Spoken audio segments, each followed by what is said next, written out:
What's going on, everybody? Welcome to the Real Talk Podcast. We appreciate y'all for tuning back in. This is episode, we're going to say 2.5, right? I'm excited to be back here with you all. We have a special guest, Mr. Keshawn Wilson. Y'all give it up for him. So I'm excited. Honestly, I know you guys don't really know much about him, but you know what? Let him tell us about yourself. Okay. Hello, everybody. So my name is Keshawn Wilson. I'm 27 years old, live in the lovely Orlando, Florida.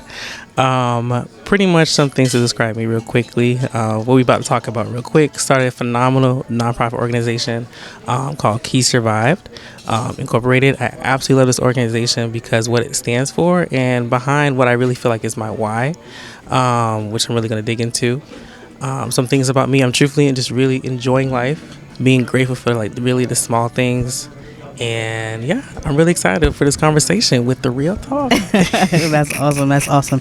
I'm excited. I mean, I know you mentioned that you started your Lord forgive me, not your podcast. No, your nonprofit. What was your inspiration behind that? Truthfully, I feel like it was the challenges that I went through with life. So I was diagnosed with stage 4 Hodgkin lymphoma 2 times. So the first time was when I was at the lovely high school. It was my junior year. I was 17 years old and got diagnosed with it. It was something that really shocked me because I was such at a young age to deal with such a really serious disease that was really life-threatening. And then it happened a second time, and I felt like I got the inspiration during the second time it happened because I went to the lovely Valencia College. And during that time, my first year, I was doing my regular routine checkup, and it came back again, and it was at stage 4. And that medication really took it to very life-threatening. And it was a choice between I was either going to live or it's going to be goodbye. But honestly and truthfully, during that time, I got the inspiration for it because, I'm here now. I have survived. But I feel like there was many challenges that I had to go through, and there was a lack of a lot of resources that I felt like I could have had, and I'm pretty sure there's a lot of people that they could have had themselves. And I really wanted to create a space to really build that bridge from people who are, underprivileged and, dealing with chronic illnesses and et cetera like that, that I truthfully feel like I face, and I feel like so many others that face as well. So. Yeah, that's awesome. That's a strong reasoning, and I know not many people. Some may know your story, but not many know of maybe what you experienced and what that was like. And I know you said 2 times. I mean, that I can only imagine that as exhausting. Mm-hmm. You know what I mean? Like that's just one word I would use. But I mean, by God's grace, I'm so happy that you're here with us and that you survived. So y'all, yes. This is gonna be great. Awesome. So what exactly was like some of the resources you used to create your nonprofit? Some of the resources, I really would say people. It really was people, because I could tell you, I know nothing about nonprofit. I didn't know anything about how to start it. I didn't know anything about how to do anything, but I learned something in what I was doing from before. I learned in life, truthfully and honestly, you got to just do things, and you got to just do it and just mess up with it. And I really feel like I was just doing stuff rather than waiting, because one of my biggest flaws was being a perfectionist and feeling like I had to wait for things to be perfect. Something had to be right to get it done, rather than just go ahead and step forward and just making that first step, because at least you're making a step rather than staying in place, saying for years, oh, I'm going to do this, and you still ain't do it. So it's like, what are you doing? That part. Yeah, that's crazy though. What did you find was it time consuming? Was it, I know, because I've started a nonprofit before myself, but it wasn't like an overtime thing. I didn't feel like I had to do it right away, and I'm not saying that you did either, but what was your deadline, and how were you able to get it done in such a short period of time is what I would say. I would say goals, big time. I would definitely say goals really helped me be like, okay, cool, this little step is simple as even just searching into Google and searching nonprofit and watching a video. Okay, let's watch a video today and understand what is a nonprofit, how to start it, or look around in your lineage, your friends, your family, people who you may know, people who are in your community, and maybe ask somebody. And that's exactly what I did. I had a friend who started her own nonprofit as well, and I just asked hey, you started your own nonprofit, how you did this? And she was like, oh, let me show you the steps and this and that and the fourth. And honestly and truthfully, it really was, okay, cool, let me connect with this person, let me see if they can help me. All right, cool, they told me to do this, let me set a goal and a time to get it done. And once I get that small that small goal done, I'm able to make that next step for myself. That's what I really felt. Yeah, that's good. It literally takes a village to not only raise people, but it takes a village to make a dream come true. And I think people forget that part about you need people. You know, and with society and the pandemic nowadays, people just want to stay isolated and all that. But you really do need people not only to survive in life, but to, like you said, build a business, build a organization that's so meaningful. Yep. Because if you have no people, who is it for? Exactly. You know? So what exactly are some of the resources you would recommend to people who are also trying to start up a nonprofit? Honestly, truthfully, of course, you could YouTube. You could definitely YouTube. I say YouTube is a great platform for exposure to things. YouTube has a wide variety of information, like a whole wide variety. So I would honestly say you could start at YouTube, yes.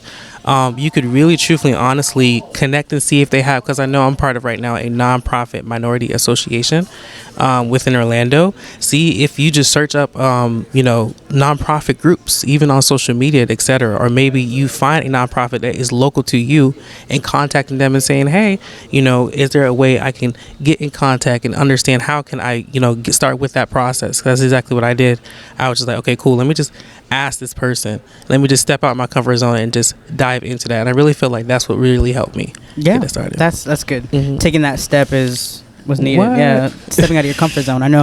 What's that saying they say? Your comfort zone, that is your broke zone. And that's not just meaning financially. Nope. So, but I know you've already experienced so much, and that was, the meaning behind why you created your nonprofit. Mm-hmm. But what exactly would be, or would you say is one of the biggest obstacles that you have faced in life, and how exactly did you overcome it? One of the biggest obstacles for me, I would really say it was during the time when I had cancer. I really felt like that was a really hard time because, during, especially that second time, when I was in college, I had to be full-time for my insurance to cover me. Meanwhile, you're sick, and they're telling me you had to be full-time in order to get full coverage from for my treatment. Shout out to TRICARE, but oof. But I think that was a really challenging time, not only because of that, but because of dealing with the side effects, dealing with my immune system being suppressed. Somebody coughing, I'm sick today. And really, truthfully, honestly, dealing with, my hair loss, dealing with my body changing, the taste buds changing, losing the weight, losing the appetite, just like how your body's just physically tired and, feeling like a zombie during that time.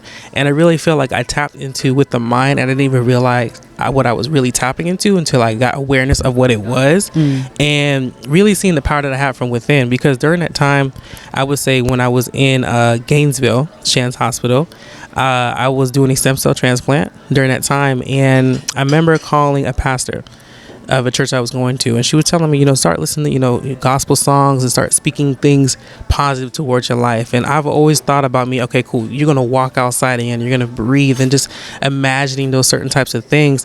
And I really felt like it was just me living in my future, where I'm at today. Those thoughts that I had when I was low is where I'm at today. Being able to breathe, being able to walk, being able to just eat, and being able to just live life and just do the simple things. I really feel like that got me through. Was really mindset. That's big time. That's powerful. I mean, the mind is the mind is, as much as the heart is like the core of our bodies and how we function. Yeah, I feel like the mind is second. And that's it's a fact. And it's crazy that a lot of people don't expand it, because they say your mind is like a rubber band. It's only useful if it's only gonna expand if you use it. And so that's good. That's very really nice. Good. What is something that you feel like what was that moment that you realized that, I can overcome this? This is not something that's going to take over who I am, I would honestly say, I remember when I was sick and I was doing with the stem cell transplant, what they did for me, they give you aggressive chemotherapy treatments. So they're killing off all your cells. They're putting you at what they call ground zero, where you have like nothing. Like, you touch me, I'm bruising, because I don't got no platelets, I think they said, or any types of cells or anything else like that. And then once you start from zero, there's always this saying the nurses always tell me, well, once you hit rock bottom, you ain't got nowhere but to go up. Wow. Yeah. So when I got to that level of, just feel like a zombie all day, just literally feeling dead. I can't lie. I'm be very transparent, very real. You felt dead inside. But during that time, it's just really seeing that, okay, cool, I have nowhere but to grow up, nowhere to continue to look through that growth. So I really feel like hitting that rock bottom grew me to to the top for that self. And what really inspired me was starting to see those counts start to rise. Because I remember the next day my levels went to like, I forgot, like 500. It was like a goal I had to get to, and everything was happening quickly. And I really feel like during that time, that's what really got me through, honestly and truthfully, that challenge, is seeing that the small progress that I had towards what I really truthfully wanted for myself. Yeah, that's good.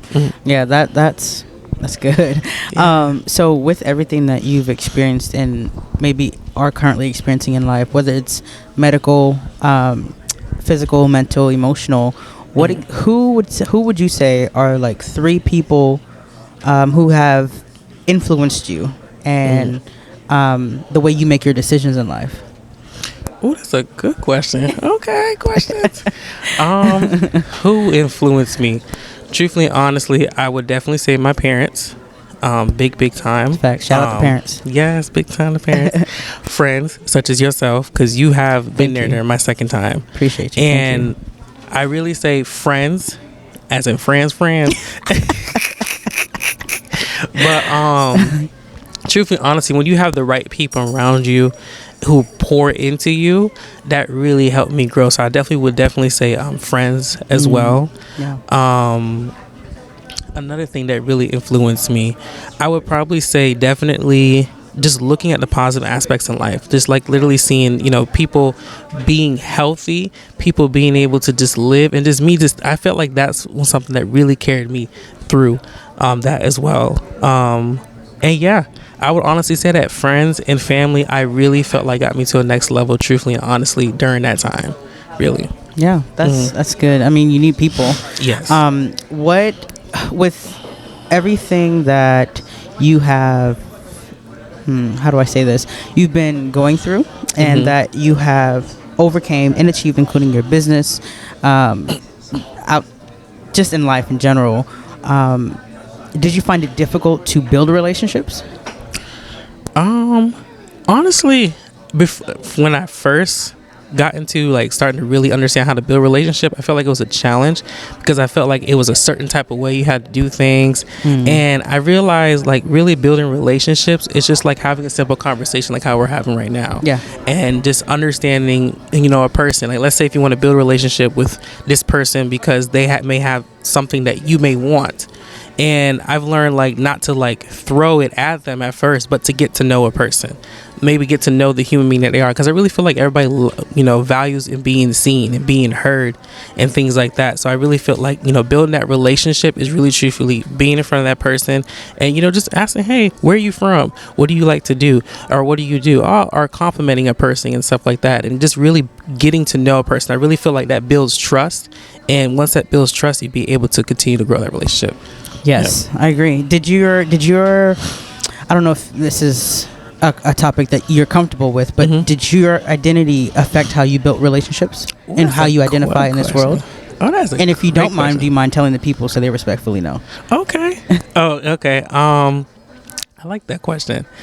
Yeah, definitely being a queer person of color. It can definitely be a challenge because the criticism that you hear, especially one of the big ones that I still am learning how to stop taking to heart in my head, is that people are not going to take me serious. Because I have to masculine myself, I guess, in a sense, or I have to not have nails, or it's just like really small, stupid things that I, really got me to think like I can't step into a room because I look a certain type of way or I'm talking a certain type of way. I have to present myself in a certain type of way. But then I said to myself, that's not authentic. Right. And that always bothered me because I'm like, if it's not authentic, how is it going to grow? Right. And let's say if I grow with somebody and I was just being masked up, I was being fake, I wasn't being real with myself, and we build this relationship, we get whatever thing we had going on really far, and then I decided to be my true authentic myself, and the person be like, oh, I got a problem with you. You know what I'm saying? Like Affleck. Affleck, right. But I really feel like, honestly and truthfully, it took time. It took a lot of time. And I really feel like me going through cancer really inspired me to really be myself. And understand that at the end of the day, it really doesn't matter what anyone thinks. At the end of the day, I'm gonna just prove to you wrong that I can really do it, and yes, I did it, and yes, I will do it and again. That's on period. Periana. But yeah, and for anybody out there, you know, who is understanding themselves, because I feel like especially queer people, you don't have a space until you really start to grow up where you finally get to understand yourself, where people are not throwing stuff at you. Right. And it feels great to finally, you know, be grown and be able to understand myself and my identity and things like that, and not have to sit here and hear these criticism of maybe you shouldn't let people see you come, maybe you shouldn't dress a certain type of way, maybe you shouldn't talk this certain type of way, maybe you got to change this, you got to change that, and really just understand me. And really just do you. And honestly, I really feel like it don't matter what part of life you're in, it don't matter who you are, whatever you want, you absolutely can get it. Right. You really can. I agree. That's facts. I mean, did you see the BET Awards? Yeah. Okay, period. Okay, ballroom culture. About time, BET. No, I agree though. It's difficult, and I think the older we get, the more we're able to create that space for ourselves. Versus feeling that we have to be in a space that is not accepting of us, or that values us in that way. And I think people have experienced so much oppression. Let me say this. Queer people of color, you know, have experienced so much oppression, because I've seen queer people of, let's say, not color, and that have, you know, been able to go through doors and spaces and opportunities because of their skin color. But queer people of color, I feel like, have like triple, like you know what I mean, like triple threats, and it's a difficult life to go through. And I think if you're able to live through that life with some type of happiness or excitement for your future, you've already achieved enough. You know what I mean? Like, you didn't allow what people said to you, you didn't allow that to break down who you are, your truth, and all of that. And so I feel like that's a beautiful thing to have been able to go through myself, but also I'm sure for yourself as well. And it's what advice would you give any young queer people of, let's say, of color, who are, let's say, in a home that's not welcoming or accepting of who they are? What were some things that you did to help yourself get through? Oh, that is a great question. Okay, period. Honestly and truthfully, you know, that space I'm very familiar with, because it's hard. It's really hard not being yourself. And it's really hard when you start doing things that, you know, you feel comfortable because it's you, and people are throwing these certain types of things at you. And I feel like it hinders you from your true potential. But I would say this honestly and truthfully. I learned that when I hear hate, when I hear people say these ignorant comments, it's ignorance, number one. Facts. But then also, it could also as well be stupidity, because a lot of people want to believe their own belief system of what you should be or who you are or how things work, rather than coming to somebody who is and learning and understanding. And that's what irritates me specifically to I think the Black also community. that it stems from their comfortability. Yeah, you know that's what I mean? true. So they want to be comfortable. They want you to change and be uncomfortable for their comfortability. And I think when I was young, I experienced that a lot too. You know, that's tough. You know, because it's like you're not here to offend anybody. Exactly. And you don't even probably know who they are. You know, but they're uncomfortable with your presence, and I feel like, how is that even possible? You know, how is that even a thing? And you know what I say? Your closet door is open. I'm crying. Your closet door is open, because if you really have, and I always say it like this, if you really have an issue, I've always tried to understand why you have such a hard problem. That's exposing yourself and your insecurities that you have from within. Facts. And you got to go figure it out for yourself. Okay, talk about it, because I you know what's crazy? I've experienced a lot of ridicule, and like, you know how you can feel people's tension and hate towards you, or like their uncomfortability. I've experienced that so much in life and in college mainly. But those same exact people are now talking about pride and having girlfriends and boyfriends and dating the same sex. And I'm like, so you did all that just because you wasn't ready? Okay, you had me go through that because you weren't ready. Like, come on now. Like, it's crazy that people have they you know what it is, because they can't live it, they fear it. And so it's like it's a way of, okay, well, I'm gonna express my fear on you. You know what I mean? Because I can't live this, and this is what people are telling me, and this is what I'm seeing, and this is what I'm raised to believe. But I see you living your truth, so I'm gonna tell you, hey, this can't work. That's not who you're supposed to be, or make you feel that way. And then once they finally realize that they can go be on their own and become who they are, they just gonna flourish and be free. I'm like, boo, that door been open. Okay, period. You just had to walk through. That is so true. That's a fact, because I always said that to myself. I said people are always projecting. And to step back, from anybody who is really in that environment, I would say, let's say if it's your family and friends, I've always looked at it like this. When I continue to be my authentic myself, I'm teaching them in a sense, because I felt like when I started getting into the entrepreneur space and when I really started to grow through that, I saw people be like, oh, wow. Oh, you're getting results. Oh, you're moving. You're doing these things. I'm like, yeah, it's just effort. It's just you as a person. Facts. And I would honestly say, if you don't feel comfortable, it's okay. You don't got to rush nothing. Make sure it's a safe space and tell the right people. Make sure you have the right people who do truly understand. If you can't find that, I know there are resources out there online and stuff, but sometimes I feel like that's an iffy factor because looking in Orlando specifically, certain areas they have the right resource for people to come to, and in certain areas they don't, which is unfortunate. Facts.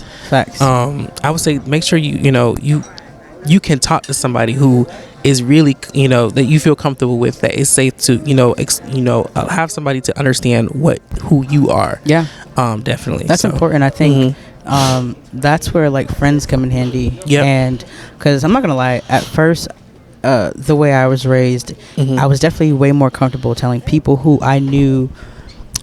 I don't want to put it in a rude way, but it's like people who were not family was a lot easier to tell because I didn't care what they thought. You know what I'm saying? Whether we were friends or not, it was able to be like, okay, cool, well, okay, next. But when it's family, you're seeing them every day. This is family, this is blood, this is okay, you're supposed to love me, and you're supposed to cherish me in a way of who I am and not what I am, quote unquote. And technically, your sexuality could be who you are, but it's all about a person. But I like that you mentioned being a queer person of color in the entrepreneurial space. What was your biggest obstacle in that space for you?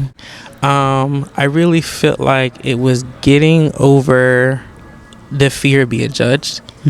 I felt like the fear of being judged, the fear of being denied. Right. I think that was one of my biggest obstacles. It was not being able to see a representation of myself and having to be that representation. Oh my gosh, talk about it. Because it's like pioneering a whole the whole revolution or something.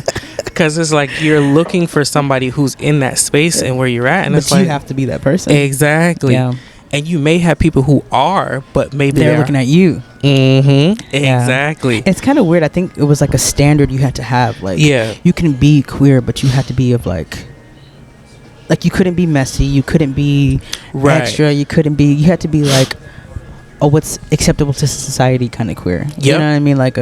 You don't make me uncomfortable, but we all know. You know what I mean? It's that part. It's kind of okay, but sure. You're quote unquote chill with it. Yeah. Quote unquote. That's exactly a good way to say that. It's what does that mean? I'm chill with it too, clearly.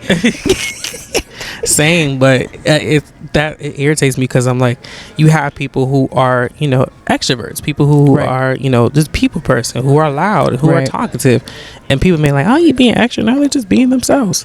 And you have people who are introverts, people who are quiet. You know what I'm saying? Yeah. And it's just honestly, I feel like that's just one of the biggest obstacles even to this day. It's just learning how to just be and I also question myself too, what is professional? How do I professionally dress? Because I hear her saying, okay, cool, the guy wears the tuxedos and the pants and this and that and the fourth, and I'm not saying I wouldn't wear it, but I'm everything I wear I wouldn't wear. Baggy jeans, I don't like baggy jeans. I can't do that. It's not a look for me. I got nice legs. You have long legs. Show the legs. Right. I'm crying. No, it's a difficult space to be in. And I think, like I said earlier, it's for those with thick skin, for sure. Big time. But also those with support.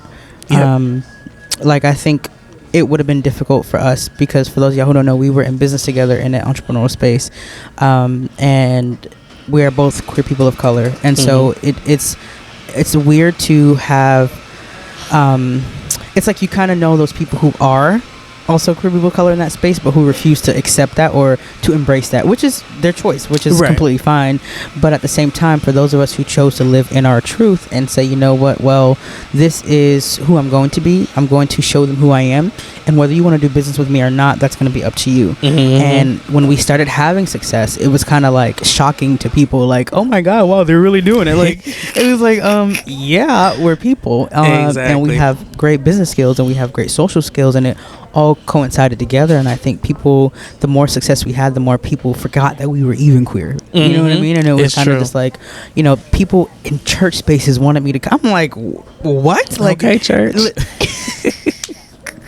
It's like this. It became unrealistic in a way for me. It kind of like, it was like I was living an experience that wasn't mine, because we were taught that we couldn't have these experiences. And so when we were having them, it was like, and then people look like, what are you doing? How do you do it? And it was like, I felt in a way for a little bit of time, I felt like we were all on the same plane.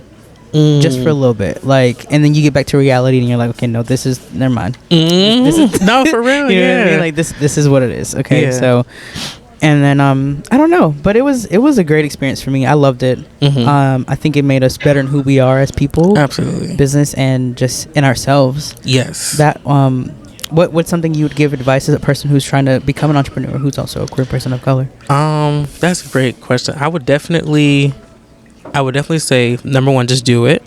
Don't even think about it. It's going to be uncomfortable. It's not going to make sense. It's going to be a wild wind, but you're going to feel good because you did it anyways.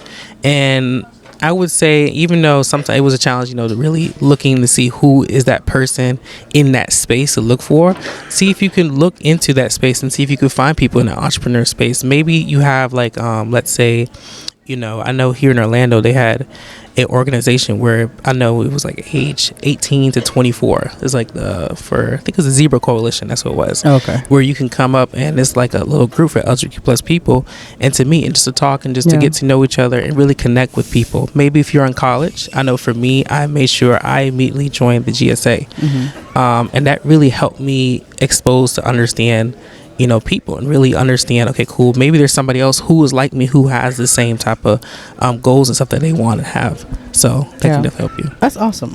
This has been a great conversation. Yes. What is something that the listeners can expect from you in the future? Ooh, I like that question.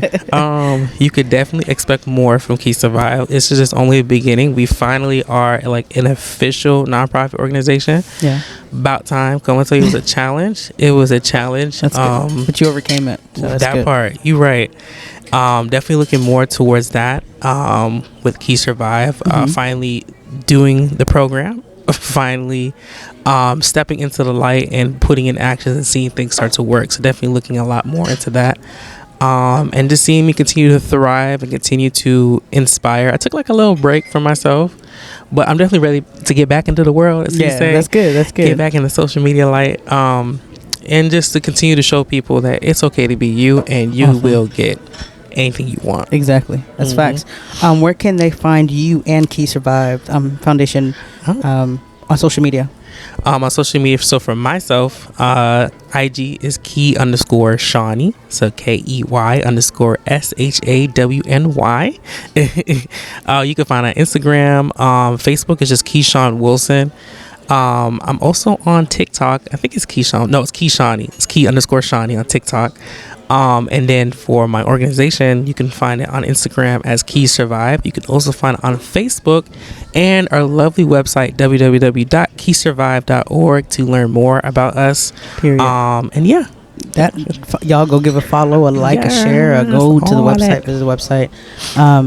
Donate. I know you guys do giveaways as well, so that's something I've noticed that you guys have been doing as well. I thought that was a great way to give back to the community as well. Yeah. So that's awesome. Y'all tune into their website, their the Instagram page, the Facebook page, and follow Keshawn yourself just to get to know him as a person.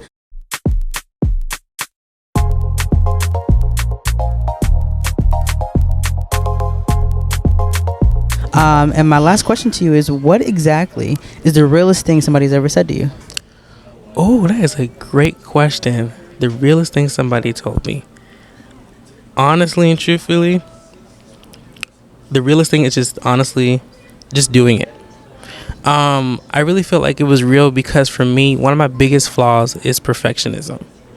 And I really feel like that's something that hinders me because it makes me procrastinate, because I always feel like and wait for perfect times. And the real reason why I feel like just do it was something that was very real for me, because it was something so simple and so plain, and understanding that's how I should move in life. It's just doing things. It's just being intentional and just moving in a direction, because it's better than staying in one spot to move out of the spot, Right. rather than staying and waiting for the perfect time. Right. So honestly, that was some of the realest things. That's awesome. I think people don't realize when you move out the spot, you make space for the next person to come. Okay. You know yes. what I mean? So, but yeah, that honestly wraps us up. I appreciate you for even coming here to speak to our listeners and to share about Keysurvived, and also just to share about yourself. And thank you for being comfortable and giving that side of you to the world. And so I appreciate it. Y'all tune in. Go ahead and follow him again on Instagram, Facebook, Keysurvived on Facebook and Instagram as well. Mm-hmm. And take a visit to the website, y'all. Roll back to listen to what the website is. But I appreciate y'all for tuning in. Y'all, thank you again for listening to the Real Talk Podcast. This is episode 2.5. We're going to say that. Okay, 2.5. We'll see y'all on the next episode. Thank you, y'all.